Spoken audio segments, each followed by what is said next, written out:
السلام عليكم ورحمة الله وبركاته. بسم الله الرحمن الرحيم. اللهم صل وسلم وبارك على سيدنا محمد وعلى آله وصحبه أجمعين. يا صباح الخير على كل إخواتنا وحبايبنا ومتابعينا جوه مصر وخارج مصر. سموا بالله وصلوا على رسول الله حبيبنا وشفيعنا محمد صلى الله عليه وسلم. النهارده عمر الفراخ البيضة 22 يوم. عمر الفراخ البيضة 22 يوم بالظبط. طبعا بقى انا جبنا الكهربائي ظبط الدنيا، شال اللمبات اللي كانت بايظه. كل اللمبات كل الدوايات غيرتها يا جماعه. جبت الدوايات الخزف دي جواها نحاس بس بتتحمل عن الدوي التانية. انا جبت غيرهم لي كلهم اهم. بصوا يا جماعه الدوي دي اهي كبيره مش دوي صغيره. بصوا جواها نحاس اهو. اللون ده عشان الناس اللي بتقول الدوي اللي بتبوظ عندي، انا سبت دوايه اهي علشان اوريها لكم بس. بصوا الدوي دي الدوايه دي ب 15 جنيه. الدوايه دي ب 15 جنيه من بره اهي، جوه خزف يا جماعه ونحاس اهي. نحاس من جوه مصفر كده. جيبيها. الكهربائي شكر فيها وقال لي دي بتتحمل اللمبات الحمراء اللي بتدفي الفراخ اهي. وحتى وانا رايحه اشتري من عند الكهربائي قال لي الكل بيسحب من الدوي دي، لان الدوي السمراء اللي هي الصغيره التانيه دي بتسيح ومش حلوه. فدي يا جماعه اللي احنا جبناها اهي وربنا المستعان بقى. جبنا الدوي دي وربنا المستعان. الدوايه دي جواها نحاس كده. الحاجات الصفرا دي كويسه جيبيها. لسه مركباهم من امبارح وغيرت الدوي اللي كانت عندي كلها. ماشي. المهم صموا بالله وصلوا على رسول الله. وزي ما قلت لكم النهارده عمر الفراخ 22 يوم. وعلى فكره هم مخلصين العلف اهم. والميه ما فيش يعتبر برده خلصان. الميه تعتبر خلصانه. انا مش عايزه اوسع عليهم عشان الجو ساقع. نشوف بس الاول الفضلات بتاعتهم عامله ايه. الحمام اهو بتاع الفراخ اعزكم الله طبعا. هنشوف تاني حاجه كده. نعدي نشوف حاجه كده اهي بس بعيد عني شويه مش مشكله نعدي اهو. اعزكم الله طبعا حمام اهو برده اهو. لما بنشوف حاجه يا جماعه متغيره في لون الحمام بنقول هنيجي بنعالج كلنا سوا مع بعض. حد عنده حاجه متغيره نقول الحمام زمان. انا هم دول اللي قدامي حاليا كويسين. في برده بني بسيط اهو. بصوا في اهو عادي الطبيعي اهو برده. وفي بصوا مدي على بني بسيط اهو. ماشي. نحط برده حاجه على الايه، على العلف حلوه برده وكام من الاسهالات. وهنحط حاجه على الميه ممتازه جدا جدا جدا جدا للبرد. وربنا برده الشافي العافي. احنا برده بنعمل اللي علينا. المهم تصموا بالله وتصلوا على رسول الله. نشيل بس العلافات والسقايات ونقول لكم على السقوه بتاعتنا النهارده والايه والحاجه اللي نحطها على العلف. هنحط برده يا جماعه حاجه بسيطه على العلف بس كوكايه برده من الاسهالات. وبرده اسم عملنا اللي علينا.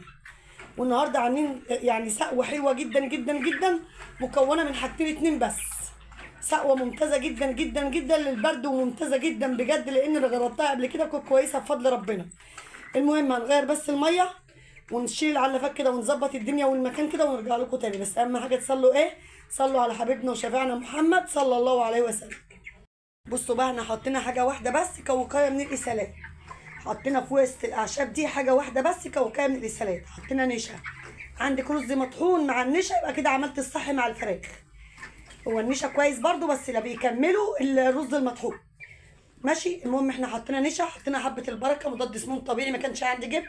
حطينا كركم رفع مناعه مضاد حيوي طبيعي وفتح الشهيه وبيزود الوزن ومضاد الفيروسات ومضاد للكساح. بصوا صيدليه ودايما بقول الكلمه دي لان الكركم ده عامل اساسي في تربيه الفراخ البيض. ومعانا حلبه اهي يا جماعه كويسه جدا جدا للتنفس يا جماعه وبتزود الوزن بطريقه رهيبه. عايزه تحطها مطحونه على العلف حطيها، عايزه تغليها وتحطها على الميه عادي بتزود الوزن بطريقه رهيبه. هي والخميره الفوريه والعسل. هو ناقص الموضوع ده كله كده ناقصه عسل. فالعسل بره عند الحنفيه هجيب احطه برده قبل ما نعمل معاكم حاجه هنجيب العسل نحطه. بس قبل ما نجيب العسل نحطه بقى هوريكم السقوه بتاعت النهارده اللي انا غالياها. بصوا يا جماعه اللهم صل على سيدنا محمد. اللهم صل عليك يا حبيبي يا رسول الله. دي بقى عباره عن ايه السقوه دي بقى؟ ورق جوافه ونعناع. بصوا الحاجتين دول. بصوا انا غاسله النعناع وغاليه زي ما هو كده.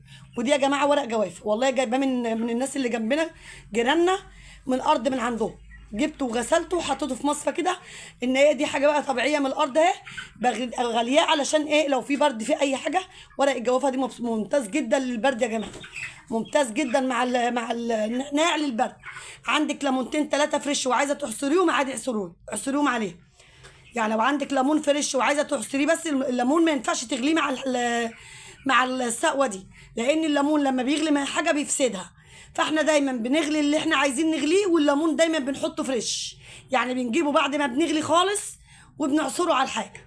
فانا اكتفيت بالنعناع النهارده وورق الجوافه. سموا بالله وصلوا على رسول الله. هنجيب بس العسل نكمل الاعشاب بتاعتنا دي، لانه فاتح الشهيه برده بيزود الوزن، ممتاز جدا. ونقلب العلف معاكم ونحط للفراخ. وانتوا طبعا عرفتوا السقوه بتاعتنا. طبعا زي ما انتوا شايفين كده غسلنا السقايات وحطينا. صفيت عندي صفايه بره يا جماعه، كل حاجه بره على الترابيزه اللي عند الحنفيه. عندي صفايه بره، صفيت ورق الجوافه والنعناع، خدته رميته للفراخ البلدي، وخدت السائل بتاعه حطيته على الميه زي ما انتوا شايفين كده. ورق الجوافه دي عايزه تعملي يومين 3 ورا بعض يبقى ممتاز جدا. برده الاعشاب، العلاج بالاعشاب ما تتسرعيش في علاج البيطري او البشري. عالجي بالاعشاب والخلطات، في اسهالات بالاعشاب والخلطات، في برد بالاعشاب والخلطات. ما تلجئيش للبشري والبيطري الا لما تعالجي بالاعشاب والخلطات. بس الكلام ده امتى بقى؟ لما تبداي تلحقي الحاجه في اولها. الكلام ده لما تلحقي الحاجه في اولها. وجبنا عسل اهو، ما رضيتش احط كتير، حطيت بسيط حاجه يعني شويه عسل بساط اهو، برضه عشان ما تقلش على الفرخ واخلي الفرخ يسهل مني. انا حاطه نشا كوقايه وما حطيتش عسل كتير، يعني اللي انتوا شايفين ده كله ما يجيش معلقه كبيره، حاجات بسيطه خالص اهي. ماشي، سموا بالله وصلوا على رسول الله. هنقلب بقى كل الاعشاب دي مع العلف كده ونحط للفراخ تاكل كده بالصلاه على النبي. زودت العلفه اللي في النص دي يا جماعه عشان برضو لو الفراخ جعانه ما يبقاش برضو في ازدحام قوي على العلفات، ومبقاش في تفاوت في الاوزان. فاحنا حطينا السقايات اهي، وادي علفه اهي، وعلفه في النص وعلفه. الحاجات دي ممتازه جدا يا جماعه، فتح الشهيه، مضاد حيوي طبيعي ومضاد سموم وكان الاسهالات. الحاجات اللي احنا حاطينها دي، والعسل طبعا بيفتح الشهيه ويزود الوزن. يعني عايزه اقول لكم الحاجه اللي احنا حاطينها دي شامله كل حاجه، مضاد سموم، مضاد حيوي طبيعي، رافع مناعه. اللهم صل على سيدنا محمد. فتح شهيه، بيزود الوزن، مضاد للفيروسات، مضاد للبكتيريا، مضاد للكساح. حاجات شويه اعشاب بساط معدودين على الصوابع، بس لهم فوائد كتير، لهم. ومع الاهتمام يا جماعه، انتوا لو اهتمتوا بحاجتكم صدقوني ربنا هيكرم. اعملي اللي عليكي وسيبيها على الله، اعملي اللي عليكي وسيبيها على الله. شوفي الفراخ دي لازمها اعمليه وسيبيها على الله، مش هتاخدي الا ربنا يقسمهولك برضه. نضفي فرشتك، ظبطي التهويه، ظبطي التدفئه، بس ما عليك الا تعملي كده. بس برضه في حاجات تانية بسيطه، واجب عليك ان انت تخشي تبصي على الفراخ وتلاحظي الفرخ بيعطس، تبصي على حمام الفراخ، تبصي على جسم الفراخ، على اللحم بتاع الفراخ، تشوفيه مزرق، تشوفيه كويس محمر. يبقى كده لو مزرق اعرفي ان كده المكان مكتوم عليه، او سموم في العلف، يا ريت يا جماعه الناس تخلي بالها من حاجات زي دي، بتبقى مهمه صدقوني. الحاجات دي بتبقى مهمه، فايته ناس كتير. تربيه الفراخ البيضاء مش صعبه ولا حاجه، بس عايزه اللي يركز معاها ويعرف نظام الحاجه دي عايزه ايه. يعني مش انت، في ناس بتكبر دماغها، يعني في ناس بتجيب تربي وخلاص بتكبر دماغها. الكتكوت ده انا كنت جايباه من 20 يوم، النهارده عمري كانت الفراخ اهي 22 يوم. كنت جايبه الكتكوت ده وقدامكم، اول ما جبتهم قلت لكم على السعر. كنت من 20 يوم جايباه ب 8 جنيه ونص، ب 8 جنيه ونص. النهارده كده الخميس، انا بسجل لكم الفيديو ده الخميس، ان شاء الله ينزل لكم بكره الجمعه. جمعه مباركه علينا وعليكم وعلى امه المسلمين كلها يا رب. النهارده الخميس كده 8/1. انتوا عارفين الكتكوت ده بكام النهارده عندنا في البلد؟ ب 31 جنيه ونص، ب 31 جنيه ونص. حتى لحم الفراخ رفع، كان من يومين ب 83 جنيه، معرفش النهارده. انا سامعه النهارده، انا ما سالتش، بس سامعه عن لحم الفراخ ب 90 جنيه حقيقه الله اعلم. بس انا من يومين كنت سائله كان الكيلو ب 83. والكتكوت بقى اللي انا سائله عليه النهارده وانا في السوق بكام؟ كانت ست جايبه في كرتونه كده ومغطيه، فانا بقول لها الكتكوت النهارده بكام؟ قالت لي النهارده ب 31 جنيه ونص. فيا جماعه الناس اللي عندها فرختين ما تستهترش بيهم، وبعدين خصوصا انت داخل عليكي موسم رمضان. كل سنه وانتم طيبين، وربنا يعود علينا وعليكم الايام بخير يا رب. داخل علينا موسم رمضان، الحاجه دي لازما ان شاء الله بامر الله تهتموا بيها. اصل مفيش مفر، يعني مفيش ان دوره هتخيب هتجيبي غيرها، مفيش وقت اصلا، مفيش وقت ان انت تستهتري وتكبري دماغك والحاجه تقدم منك وتقولي ده انا هجيب غيرها. خلاص اللي جاب جاب. وبعدين كمان الكتكوت غالي، يعني كنت الاول ب 7 8 جنيه، ان مات منك مش هتزعلي عليه. اي نعم هتزعل برضه وروح والكتكوت بيصعب، بس الثمن بتاعه ما يزعلش. دلوقتي ثمن الكتكوت يزعل. اما يكون الكتكوت ب 7 جنيه 8 جنيه ومات منك، خلاص عوضك على الله كده. لكن لما يكون ب 31 ولا ب 32 جنيه، عوضنا كلنا على الله. في كلا الحالتين سواء غالي رخيص، طبعا العوض على الله، بس انت بتزعلي من جواكي. اما يكون رخيص بتبقى الموضوع هين عليك شويه، لكن لما يكون الكتكوت غالي طبعا بتزعلي. وبعدين ما فيش وقت يا جماعه ان الناس هتجيب، ناس هتهمل في حاجه وتيجي تقول ده انا هجيب غيرها. خلاص اللي جاب جاب. ربنا يطعمنا خيرهم احنا وانتوا وجميع المسلمين يا رب.